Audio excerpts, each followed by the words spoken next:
Hablaremos esta noche de elección de novios a lo largo de la historia y de las distintas clases sociales. Aquí hemos contado que entre las familias nobles de todos los tiempos y de casi todas las culturas, los padres se encargaban hasta hace poco, o hasta ahora mismo, de casar a sus hijos. Y de este modo pretendían conseguir alguna clase de beneficio para la familia en aquella unión. Una de las características de aquellos casamientos en la época clásica era que los novios no se conocían. Solían verse por primera vez cuando alguno de los dos llegaba desde su tierra para participar de las ceremonias que los iban a unir. Aquí hemos hablado muchas veces también de la manera que tenían los príncipes de ir observando a sus parejas que no conocían para tratar de tener alguna guía acerca de con quién se estaban casando. Por lo general se recurrían a pintores, no siempre los pintores eran, ya sea a veces por inepcia, a veces por malevolencia, muchas veces daban un testimonio falso. Le pintaban una mina que no era así. Por ahí porque al pintor le salían todas más o menos iguales. Sí, le sale, manda Picasso, un cubista, claro, y le trae tres cuadrados. Había también otras formas de indagar acerca de las características del prometido, de la prometida, para certificar la conveniencia de la unión. Y en el siglo XIX empezaron a recomendar que cada novio hiciera revisar a su pareja por un frenólogo. Se había puesto de moda aquella supuesta ciencia que era la frenología, que consistía en observar la forma del cráneo para saber cuáles eran las características intelectuales y espirituales de la persona. Esto no era entre los nobles, sino más bien entre las familias burguesas. Y no porque no conocieran al novio, sino porque pretendían ir más allá. No solo querían saber el aspecto, querían conocer las características intelectuales y espirituales que aquel aspecto hacía suponer a los frenólogos. Así, una joven prudente examinaba el cráneo de su posible compañero para llegar a precisar sus aptitudes matrimoniales, amorosas, procreadoras, etc. Si el dibujo del cráneo se parecía demasiado al de Tiberio o al del Papa Alejandro VI, suponiendo que estos dos príncipes hayan sido verdaderos depravados, su deber, digo el deber de esta muchacha, era renunciar a la unión proyectada. La frenología fue, en algún caso, una ciencia obsecuente, es decir, señalaba unas conveniencias políticas que en general tenían que ver, en Inglaterra naturalmente, con las monarquías inglesas. Si el rey Guillermo IV, si el tipo era parecido al rey Guillermo IV, te aconsejaban que te casaras. Los frenólogos afirmaban que su ciencia era la única capaz de mejorar la raza. Prohibían terminantemente las uniones demasiado rápidas, inspiradas por el apasionamiento juvenil y la inexperiencia, que son las únicas cosas que nos permiten enamorarnos. Apasionamiento juvenil e inexperiencia, si no, ¿cómo se va a enamorar uno? ¿Cómo quieren que florezca el amor sin apasionamiento juvenil y sin inexperiencia? Como demostración de las teorías que ellos mismos auspiciaban, los frenólogos citaban, falazmente, un gran número de matrimonios fracasados que hubieran podido evitarse si los contrayentes se hubieran sometido a un examen frenológico. En Londres, allá por 1828, 1/3 de las parejas jóvenes que iban a casarse procuraban saber algo acerca de las aptitudes de sus compañeros mediante esas consultas. En un lugar muy lejano y en un tiempo muy lejano, en la China imperial, la familia de la novia evaluaba el carácter del pretendiente merced a una carta, una especie de, cuando digo carta, no digo una correspondencia, sino unas tablas de calcular en las que figuraban la talla, los estudios y los actos de bondad de realizarlos. Mira vos. Por ejemplo, ¿cuál? Y por ejemplo, de ayudar a cruzar a una anciana. Pero yo en mi familia nunca he visto que cuando se evaluaban las virtudes de los novios que aterrizaban en la familia, sí, hicieran un cálculo de los actos de bondad de este tipo, y si los hacían no era para ponerlo en el debe, en el haber, sino más bien en el debe, ¿no? Bien. En el siglo XVI, Tomás Moro escribió su Utopía, ¿no? Y postuló la necesidad de una prueba anterior al casamiento que tenía que ver con las aptitudes físicas más que con el carácter, fíjese lo que sugería Moro. Él decía que convenía que la futura esposa fuera mostrada desnuda a su futuro marido por una respetable dama, ¿cierto? Mire, dice, aquí está mi futura esposa.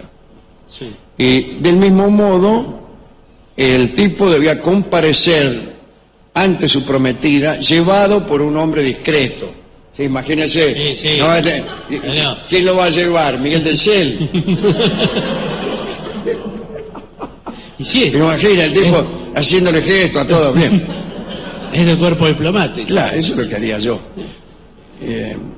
Eran tiempos en que los prometidos jamás podían verse en ese estado antes de casarse.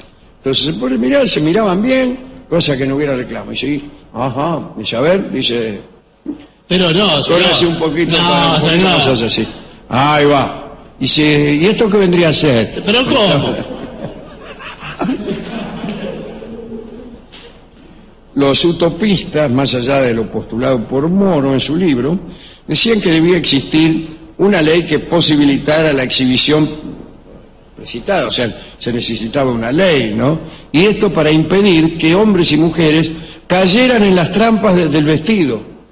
Claro. Claro, sobre todo en esos vestidos que eran sí, muy sobre pomposos. todo. Sí, vestidos que ocultaban mucho. Ocultaban mucho en aquel entonces. No, vos, sí. por ahí te casabas con una persona que... Hay que imaginar eran mucho. Dos.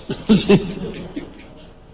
Bueno, otro que también dijo lo suyo fue Tomás Malthus, el autor del ensayo sobre el principio de la población. Acá en este programa en un tiempo éramos bastante malthusianos. Malthus decía que los alimentos crecen en forma aritmética y la proporción en forma geométrica, se va a acabar el morfe, etc. Malthus aconsejaba que se naciera menos, aconsejaba no nacer. En realidad lo que aconsejaba era la limitación de los matrimonios y nacimientos para evitar un empobrecimiento progresivo de las clases sociales pobres, producido por la escasez de los medios de subsistencia.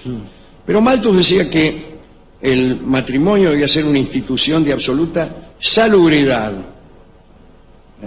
y solo podía casarse el que estuviera en estado de poder sostener económicamente a su futura familia.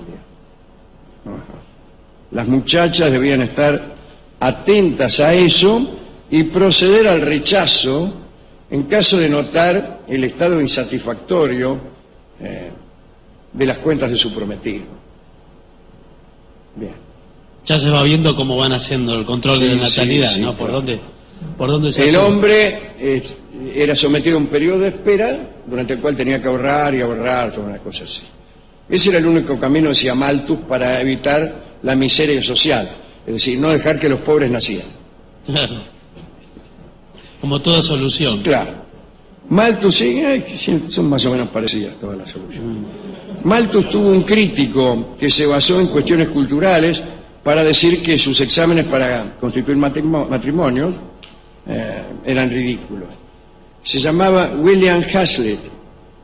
Hazlitt decía en tono burlón que Malthus podía imaginar sin esfuerzo a una muchacha de la clase trabajadora interrumpiendo su lectura sobre los principios de la población, es decir, su lectura de Malthus, ¿no? Para constatar si el seductor estaba en la situación económica correcta para cortejarla. Es decir, a Hazlitt lo que le reventaba era la dificultad de convencer a los pobres de tomar semejante recaudo, no la injusticia intrínseca del malthusianismo, ¿no? Y así es la cosa. Hazlitt decía que las muchachas pobres que sabían leer se precipitaban sobre tenebrosas novelas de poco precio, pletóricas de apuestos héroes de papel. Y sigue como con la cadena. Como por ejemplo las mejores novelas del siglo XIX. Bien. Nadie puede extrañarse, escribió Hazlitt, que aquellas muchachas fueran incapaces de resistir las demandas del primer botarate de carne y hueso, toda una cosa así. Sí. Bueno, se olvidó de decir que levantaban el parqué porque no había parqué. No lo dijo porque todavía no, sí, no estaban los demócratas progresistas en el poder. Ya se sabe que los demócratas progresistas regalaban departamentos cuyos pisos eran levantados por los militantes de ese partido. Comentemos para terminar el modo en que yo voy a decir que la naturaleza, toda la naturaleza, tanto el ser humano como el resto de los animales, presta una enorme atención a este asunto, al asunto de cómo elegir pareja. Ahora, una vez que se establece una sociedad, ahí ya esa preocupación es tomada y glosada por las clases hegemónicas que se preocupan de que las uniones sexuales que van a dar lugar a nacimientos, es decir, los matrimonios, se realicen conforme a un plan que les asegure la continuidad de esa hegemonía. Pero también el resto de los animales tratan de que las uniones sean razonables y que si hay un sexo que elige, suponete la hembra, elija bien, así como Hazlitt decía que había que elegir a un tipo que tuviera como sostener a la novia, me refiero a cómo mantenerla. La naturaleza se ocupa de que la canaria elija a un canario saludable. La perpetuación de la especie. Exactamente, para que el tipo pueda contribuir mejor a la prosperidad de la especie o a la perpetuación. Y es así siempre. Por eso eligen a los que cantan bien, porque además los que cantan bien son los más saludables. Pero es que es así. Hay algunos pájaros que tienen una mancha de determinado color. Estamos hablando del canario, muchachos, no se hagan ilusiones los cantantes de la sala. Porque... Claro, y entonces cuanto más roja es esa mancha, se supone que el tipo será más apto para la perpetuación de la especie, etcétera, etcétera, etcétera. Sí, también la disputa entre los machos mamíferos. Claro, bueno, eso es más elemental, porque sí. ¿Por qué se pelean? Bueno, porque el que gana se supone que es el que va a cazar mejor, el que va a proveer mejor a la nueva familia. Así que todo es así. ¿Cuándo el colectivo se pronuncia acerca de estos asuntos? Lo hace con la voz de la clase hegemónica. Y lo hace con la voz más conservadora que tiene. Cuando alguien habla sobre qué novio le conviene a una tipa, o qué novia le conviene a un tipo, habla con la voz más conservadora. Y entonces si es una tipa, le conviene un tipo que, como el de Malthus, sea un tipo que la sostenga, como el canario sea un tipo en buen estado físico, y como el mono o el león, el tigre, sea un tipo que sea capaz de mantener la familia y atender a su seguridad. En medio de todo esto, en el género humano, aparece ese fenómeno extraordinario e inoportuno que llamamos amor. Entonces la tipa por ahí no se enamora del tipo más conveniente. Se enamora de uno, ponele que es pobre. Que es pobre o que es débil, o que es viejo, o que es feo, o que no tiene las virtudes que la clase hegemónica se encarga de sostener con razones y con la construcción de una moral, cuando en realidad no son más que razones de fuerza y de perpetuación. Son las más animales de las razones. Y con esa voz hablan, con esa voz hablan, con esa voz se pronuncian acerca de los novios de la nena. Con esa voz se permiten cuestionar el nacimiento de una cosa tan compleja como el amor. Aquí no estamos muy a favor del amor, ustedes ya saben, pero convengamos que es propio de seres complejos. Mientras que la organización de matrimonios convenientes entre dinastías es propia de seres a los que se le ve la pata de la sota. Lo que queremos es prosperar.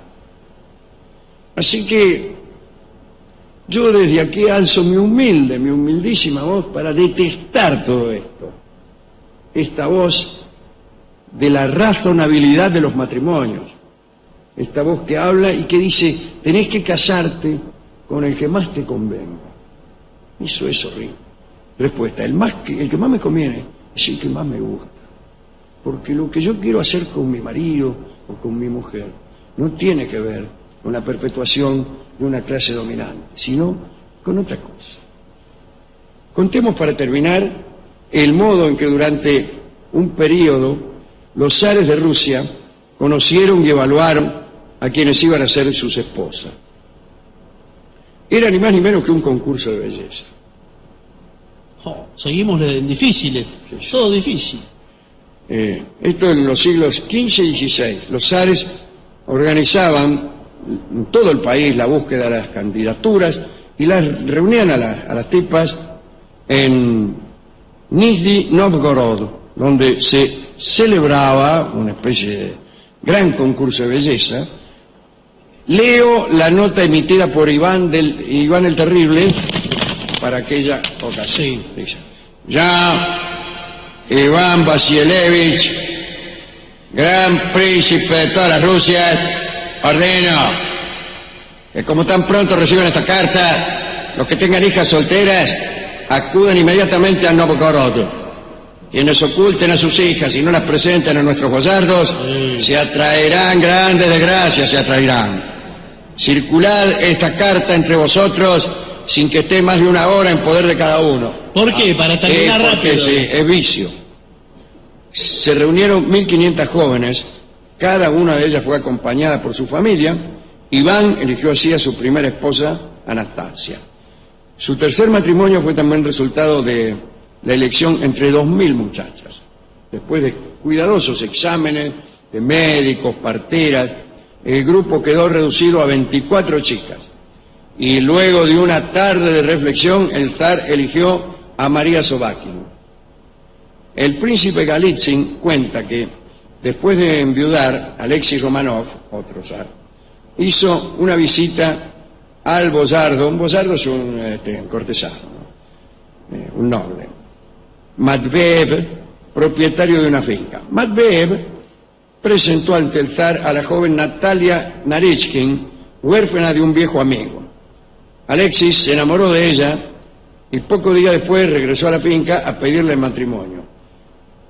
Matveev, el tipo, cayó de rodillas y le dijo al zar, no, por favor, no viole la costumbre. Si usted se casa con la muchacha sin el habitual concurso, tanto la chica como yo mismo, Matthew, que soy su tutor,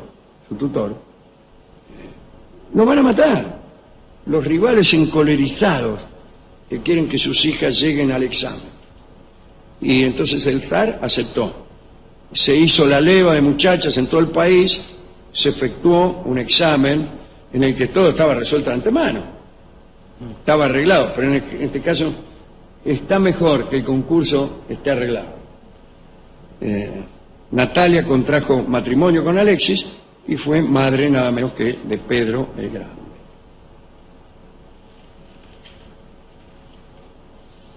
Esto es todo lo que tengo que decir acerca de este espinoso asunto, que insisto, yo traté de leerlo con cierto escándalo, pero no está redactado con escándalo. No. En realidad no. Con cierta asepsia. Sí, claro.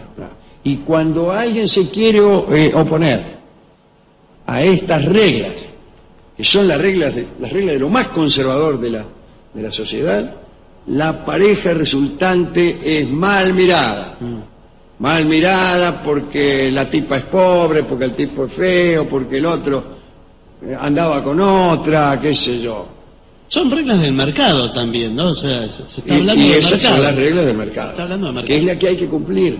El mercado establece, como en tantas y tan desgraciadas ocasiones, algo que trata de ser, y a menudo lo es, una moral. Yo dedico esta humilde charla a todos los que andan con la que les gusta y a todas las que andan con el que les gusta. Digan lo que digan sus familiares, sus vecinos, etcétera. Y escucharemos para aquellos que han sido privados de la presencia de una novia por esta moral burguesa, el tango que se llama La novia ausente, en la bellísima interpretación de Carlos Gardel.